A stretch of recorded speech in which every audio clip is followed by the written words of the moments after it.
নমস্কার বন্ধুরা, tasty food কিচেনে তোমাদের স্বাগত। চলে এসেছে আজকে একটা মজাদার সুন্দর টিফিন নিয়ে। বন্ধুরা জাস্ট দারুণ, একবার অন্তত করে খেও। এখানে আমি 1 কাপ বড় কাপের সুজি নিয়েছি, ওই প্রায় 250 গ্রাম সুজি। আর এটাকে আমি একটু লবণ আর চিনি দিয়ে নিয়েছি।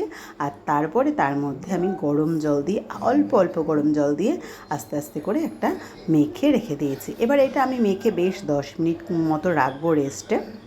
আর এদিকে কড়াইতে একটা ফ্রাই প্যানে 2 চামচ মতো তেল দিয়েছি। তেলটা আমি সরষের তেল দিয়েছি, যে যেরকম পারো তেল ব্যবহার করতে পারো। আর তার মধ্যে দিয়ে দিয়েছি কালো জিরে ফোড়ন। আর এখানে 1 বাটি আলু একদম গ্রেটার দিয়ে কুচি কুচি করে রেখে দিয়েছি। এই আলুটা মিডিয়াম সাইজের 3টে আলু আছে এখানে। এবার এখানে পরিমাণ মতো লবণ, একটু হলুদ দিয়ে দিলাম।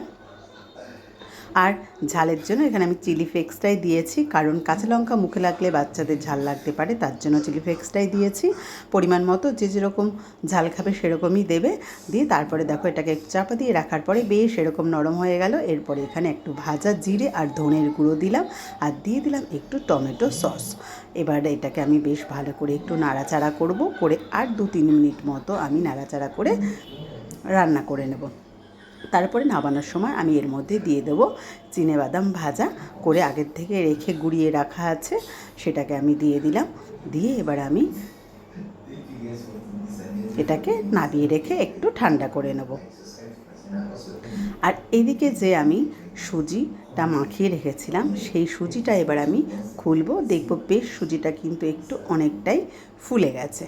এবার এটাকে আমি হাতের সাহায্যে যেরকম ময়দা মাখি ঠিক সেভাবেই মেখে নেব। দেখতে পাচ্ছ কতটা সফট হয়ে গেছে রেখে দেওয়ার জন্য। আর এইটাকে আমি এখন একদম রুটির দলার মতো করে নিয়েছি। এবার একটা করে আমি এগুলোকে রুটির লেচি করে নেব।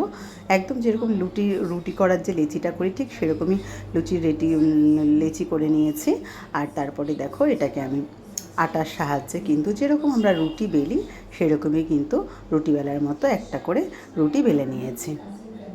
এবার এই রুটি বেলাটাকে একটুখানি ঝেড়ে নেবো হাতের সাহায্যে।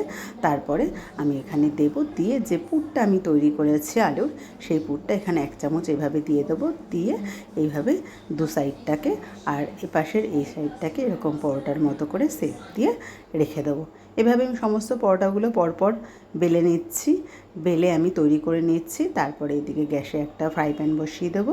ফ্রাই প্যানের মধ্যে আমি সাদা তেল দেবো। খুব বেশি কিন্তু তেল দেওয়ার প্রয়োজন নেই, অল্প তেলেই কিন্তু এই রেসিপিটা খুব ভালো হয় আর খুব মুচমুচে, খুব সুন্দর একটা বিকালের নাস্তা হয়। প্রত্যেকটা বাড়ির বাচ্চাই কিন্তু এই রেসিপিটা খুব পছন্দ করবে। আর একদম অল্প ঘরোয়া জিনিস দিয়ে, আলু আর সুজি দিয়েই কিন্তু এই রেসিপিটা একদম হয়ে যায়।